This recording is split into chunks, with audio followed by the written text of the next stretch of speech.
So how would you recommend reversing something like this? Because I find that it's hard because they find so much meaning in these causes. To them, their liberal belief really is like their religion. It's replaced God, their tradition, and they even get to the point where they start to threaten their parents. They start to threaten everyone around them, saying, if you don't agree with me, if you don't jump on this bandwagon, I am going to punish you, sort of thing, as opposed to having any kind of sense of being able to debate something. They haven't really heard a lot of the other side of arguments, so they may not even know how to do that. They definitely didn't learn that in school, with professors being mostly one-sided, so they didn't learn how to debate these issues or express themselves in a way that's a little bit more convincing.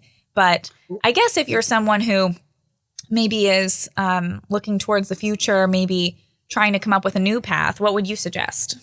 Well, I think what you started with, the clarity that we are gathering over what is happening, is a good thing. And I would also say that this religion, this woke religion, there's not a lot of joy in it.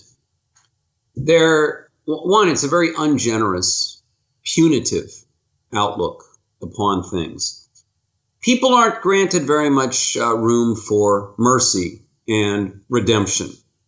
It has a lot of vindictiveness to it. There's a vengeful feel to it. And the thing is that it doesn't make people happy in the long run. I think that the woke commitment is a short-term satisfaction. And you need to keep finding victims in order to get that rush of conquest and cancellation. But I think that satisfaction is going to diminish over time. It just sort of becomes a routine, and the thrill is gone, especially as you're getting older. Are you going to be doing this when you're 50? What you're doing now that you're 30, right? You look at those Antifa mugshots, you'll get 50 of them shown. Those don't look like happy people.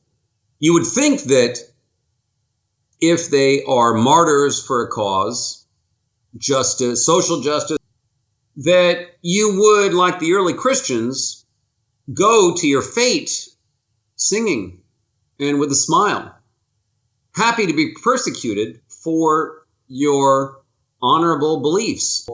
And the joylessness, the humorlessness of woke could be the sign that it isn't going to last, and that a more authentic religion might begin to look appealing to them.